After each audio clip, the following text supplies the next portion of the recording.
Welcome to Games from Folktales, a podcast that mixes historical research and tabletop role-playing settings.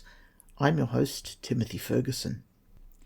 This week, Venice, early female warriors, and the death of Attila the Hun. I'm recording a biography of the Dogeresses of Venice over at LibriVox, and as I'm going through, I'm pulling out the folklore, which is of particular interest to Ars Magica players. In this episode, the author of the biography goes to some length to describe the militancy of the forebears of the Venetians. Venice's history begins with a flight to the lagoons as the cities of Italy fall to the Huns. The women with young children and people too young or old to fight are sent to refuge on the islands. The cities fall one by one through a series of bloody skirmishes until Padua, according to folklore, wins a Pyrrhic victory that halts the Hun advance. I'm now going to give you 5 straight minutes of how terribly skilled the women, who would be the progenitors of Venice, were at war. As a caution, there is a mention of rape and the murder of children in this excerpt. I'll be back at the end of the excerpt with comments about plot hooks. There are 2 versions in this of the death of Attila. I'll be using the first one for the Venice project because it leaves a mystical artifact where the player characters can get to it. The second I include only because it contains a powerful Maga, and it calls her by the charming and for me novel title of Incantrice. Now over to a slightly younger Timothy. I'll be back with plot hooks at the end. Padua's king, alone of leaders, withstands the brunt of battle. In 421, brave Giano. Flight is not for him, and by his side stands, and stand she will, or with her master fall, his wife, Queen Adriana, the heroine. Giano challenges Attila to personal conflict, whilst, wild and remorseless as they are, the Huns look on with admiration, and encourage each valiant prince in turn. The Paduan skilfully parries the fierce onslaught of the Scourge of God, and, at last, though nigh bested, he lays his enemy low, and the victims of Veneto are avenged. The queen has stood all through the fell encounter, close behind her consort, stripped ready for the fray, for should Giano fall, then she would try conclusions with Attila. Snatching the fallen chieftain's weapon, all gory with her husband's blood, it had entered nearly into his vitals. Out of the death grip of his strong right hand she holds it aloft, calling upon heaven to avenge the blood of her people. To Revo Alto she bears it in a lordly galley, a ghastly token of deliverance, and there, upon hallowed ground, she sets it up, where she plants her foot, in pledge of the church and convent, which she vows she will erect in memory of a hardly won victory, to honour the holy Raphael, the archangelic healer of human wounds. Quite a different story with respect to the death of Attila is set forth eloquently in the erotic poem La Venezia Edificata, composed by Giulio Strozzi, a grandson of the great Filippo. Therein, Oriana Augusta, daughter of the Empress Galla Placida, titular Queen of Dalmatia, is represented as consort by rape of the Hunnish king. Making her escape from the camp of her captor, she fled to Venetia al Lido, pursued by Attila. To prevent violation, she leaped from the ship into the sea and came near perishing until rescued by kindly hands from Aquileia. The barbarian chieftain vowed to be avenged upon the Aquiles, and they in their turn vowed to guard the queen.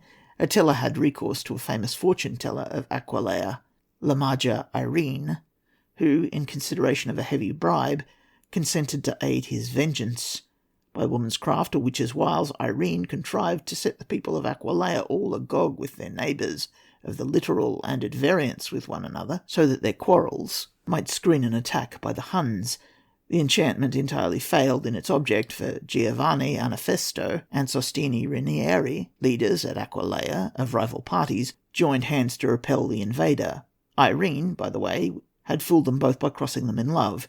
Whether mesmerised by the black art of the enchantress or incited by personal jealousy, the captains of Attila's host rose against him and against each other. Intrigue and counterplot divided the councils of the Hunnish chieftains. Nadasto, Attila's second in command, made court to Fulvia, a lady of Altino, wife of his rival Laetus, and won over to his cause her beauteous young daughter, Idilia, whom Attila had tried to seduce.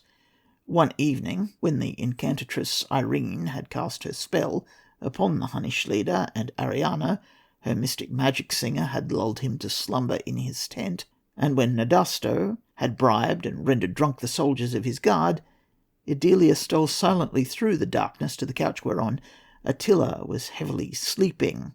Like jail, she hesitated not to make use of her opportunity to avenge her wrong and aid her lover, driving with all the force of a strong, desperate woman the sword she found by the sleeper's side. She pierced Attila through the breast and pinned his body to the bedboard beneath. Thus died the scourge of God, the ravisher of women, by a woman slain. Not alone was heroic Adriana of Padua in deeds of woman prowess. Marta de Aquileia, standing astride her husband's stricken body, his sword in her hand, hurled bold defiance and hearty blows together at her foes, until, overborne by numbers, she fell fighting to the last. Degna, too, of Aquileia, daughter of the Queen of Dalmatia, dignified and devoted matron that she was, her spouse and sons slaughtered before her eyes, took refuge with her young daughters within the gateway tower, and thence threw down coping stones and coals of fire upon the heads of their enemies.